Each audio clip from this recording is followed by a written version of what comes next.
George Soros, जिन्होंने एक दिन में 1.5 बिलियन डॉलर्स कमाया था, वो भी सिर्फ अपने एक ट्रेड से। इनको हमारे external affair minister rich, old and dangerous कहते हैं। तो आज हम जानेंगे इस वीडियो में कि उनका शुरुआत कैसे हुआ था। वो 12 अगस्त 1930 में बुडापेस्ट नाम के एक शहर में हंगेरी में पैदा हुए थे, एक ज्यूइश फैमिली में। वो जब 14 साल के हुए तो हिटलर के नाजी आर्मी ने हंगरी पर कब्जा कर लिया था। उस समय ज्यूइश लोगों को या तो कंसंट्रेशन कैंप्स भेजा जाने लगा या फिर मार दिया जाने लगा। बहुत ही ज़्यादा ख़राब कंडीशन थी हंगरी की। इन सब से बचने के लिए उनकी पूरी फैमिली ने फॉल्स पेपर बनाया ताकि जो बाकी ज्यूइश जो फेस कर रहे हैं वो इनको ना करनी पड़े। पहले इनका नाम स्वर्ट्स था, लेकिन इन्होंने अपने नाम बदल के सोरोस आइडेंटिटी अपनाई। लेकिन उनको उसी एज में ये पता चल गया था कि अगर आपके पास पैसा और पावर नहीं है तो आप कुछ भी नहीं है। तो उन्होंने अपना गोल सेट किया और उनको ये पता था कि अपना गोल्स रीच करने के लिए उनको दो चीज़ों की ज़रूरत पड़ेगी। सबसे पहला है एजुकेशन। तो उन्होंने लंदन स्कूल ऑफ इकोनॉमिक्स के एग्ज़ाम्स क्रैक करने के लिए अपना प्रिपरेशन शुरू कर दिया। और London school of economics which is still the most reputed institution in the world. और दूसरी इम्पॉर्टेंट चीज़ इनको ये पता था कि अगर उनको दुनिया में किसी भी इंसान को ऐसे इंफॉर्मेटिव वीडियोस अगर देखनी है तो उनको द इन्फोग्रामर का यूट्यूब चैनल को लाइक, शेयर और सब्सक्राइब करना पड़ेगा। तो मेक श्योर आप करो। लंदन स्कूल ऑफ इकोनॉमिक्स का एग्ज़ाम्स क्रैक करने के बाद वो लंदन पहुँचे। लंदन पहुँचने के बाद वहाँ इनके पास कुछ भी नहीं था, तो उनको एक वेटर का जॉब मिला। तो वो पढ़ते भी थे और जॉब भी करते थे।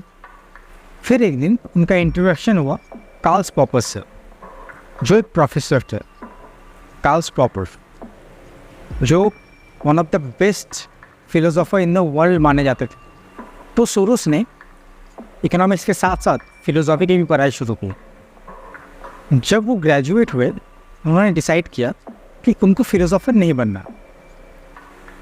फिर उन्होंने अपना जॉब शुरू किया as a merchant banker at Singers and Friedlanders पर। यहाँ पहुँचने के बाद उनको फाइनेंस वर्ल्ड के बारे में बहुत कुछ सीखने मिला। फिर उन्होंने यहाँ पे कुछ साल काम भी किया, लेकिन उसके बाद उन्होंने डिसाइड किया कि वो अमेरिका जाएंगे। लेकिन उनके पास इतने पैसे नहीं थे, तो इन्होंने अपने फ्रेंड्स और फैमिली से हेल्प मांगी। तो जैसे तैसे जुगाड़ करके ये अमेरिका पहुंच गए। यहाँ पहुंचने के बाद उनको वॉल स्ट्रीट में एक ब्रोकरेज फर्म में उनको एक जॉब मिला। फिर उनको पता चला कि अमेरिकन लोगों को अमेरिका छोड़ के कुछ नहीं दिखता है और वर्ल्ड मार्केट के बारे में किसी को घंटा नॉलेज नहीं। तो वो फॉरेन करेंसीज पे डील करना स्टार्ट किए और 1970s तक वो रिच लोगों के पैसे मैनेज करते थे और यूरोप में अमेरिकन पैसा इन्वेस्ट करके अच्छे प्रॉफिट बना के देते थे। लेकिन उनका एक्स्ट्रा ऑर्डिनरी ग्रोथ तब शुरू हुआ जब उन्होंने अपना फंड स्टार्ट किया, द क्वांटम फंड। ये एक हेज फंड है जिसने हर हेज फंड का रिकॉर्ड तोड़ दिया है। ये hedge fund on an average हर साल 20% का रिटर्न दिया करता था, कंटिन्यू 40 साल तक। इस फंड के क्लाइंट्स थे वर्ल्ड के सबसे रिचेस्ट और सिक्रेटिव लोग, रॉथशाइल्ड, वॉरेन बफेट जैसे पावरफुल फैमिलीज। इनका नाम कभी आपको फोर्ब्स बिलियनियर लिस्ट में नहीं मिलेगा, लेकिन फिर भी ये वर्ल्ड के रिचेस्ट और पावरफुल लोगों में से एक है, जो अपने पावर्स का यूज़ दुनिया को कंट्रोल करने के लिए करते हैं। जॉर्ज सोरोस कहता है कि वो एक हेज फंड चलाते हैं। लेकिन हेजिंग क्या होता है? टेक्निकली हेजिंग मतलब आप अपने पोजीशंस सिक्योर कर रहे हो।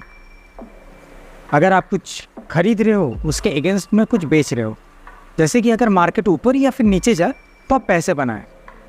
लेकिन जॉर्ज सोरोस कभी अपने डेट पे हेजिंग नहीं किया। वो पूरा का पूरा मार्जिन लेके शॉर्ट करते थे। मैं आपको एक स्टोरी सुनाता हूँ। ये स्टोरी 3 ट्रेडर्स की है।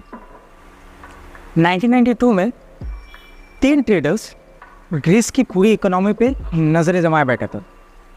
Number 1 Paul Trudeau, Bruce Congress और थर्ड जॉर्ज सोरोस।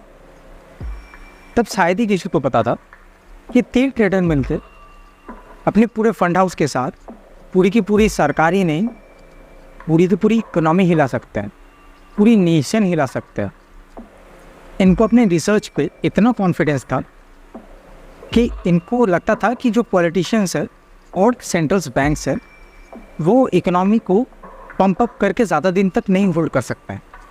तो इसीलिए तीनों मिल के पूरी की पूरी करेंसी शॉर्ट सेल कर रहे थे अपने पूरे फंड हाउस के साथ।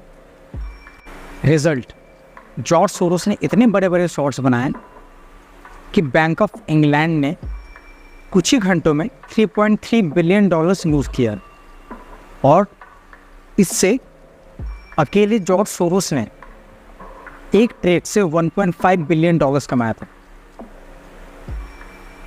और उस दिन से उनका नाम दिया गया the man who broke the bank of England. That has been available for the last 10 years, and it only paid off at that particular moment. आपको लगता होगा कि एक ट्रेडर सिर्फ एक स्टॉक को हिला सकता है या फिर उसी को चला सकता है, लेकिन एक्चुअल में वो पूरी की पूरी पॉलिटिकल लैंडस्केप, मेजर इंडस्ट्रीज और पूरी की पूरी दुनिया पे राज करते हैं। जॉर्ज सोरोस ने अपने फंड से पूरा का पूरा लेफ्ट मूवमेंट स्टार्ट किया था। और अगर आपको लगता है कि एक ट्रेडर सिर्फ एक स्टॉक्स को डिस्ट्रॉय कर सकता है अपने बेयर रेट से, तो आप गलत हैं। क्योंकि जॉर्ज सोरोस को सिंगापुर और यूके की इकोनॉमी क्या कहती है पता है? The economic terrorist. बिकॉज ये अकेले ही पूरी की पूरी इकोनॉमी हिला सकते हैं कि उनकी करेंसीज को शॉर्ट सेल कर करके इतना नीचे लेके आते हैं कि बड़े बड़े बैंक्स और नेशन को अपने घुटनों पे लाके खड़ा कर देते हैं। 1997 में थाईलैंड वर्ल्ड का फास्टेस्ट ग्रोइंग इकोनॉमी बन गया था, लेकिन उनके इकोनॉमी में कुछ फ्लॉज था। थाईलैंड की खुद की इंडस्ट्रीज कम थी और वो ट्रेड पे हेविली रिलाई करते थे। तो सोरोस को ये बात पता थी, उन्होंने बड़े बड़े पोजीशन शॉर्ट्स कर दिए और उस फॉल से थाईलैंड आज तक रिकवर नहीं कर पाया। जापानीज येन के साथ भी इन्होंने सेम गेम खेला था। The economic stagnation that it brought is really a form of slow death. George Soros आज 93 इयर्स के हैं और इन सब के बाद उनका कुछ ही महीने पहले एक बयान आया भारत के ऊपर, जिससे लोगों को लगता है कि वो भारत की सरकार गिराना चाहते हैं।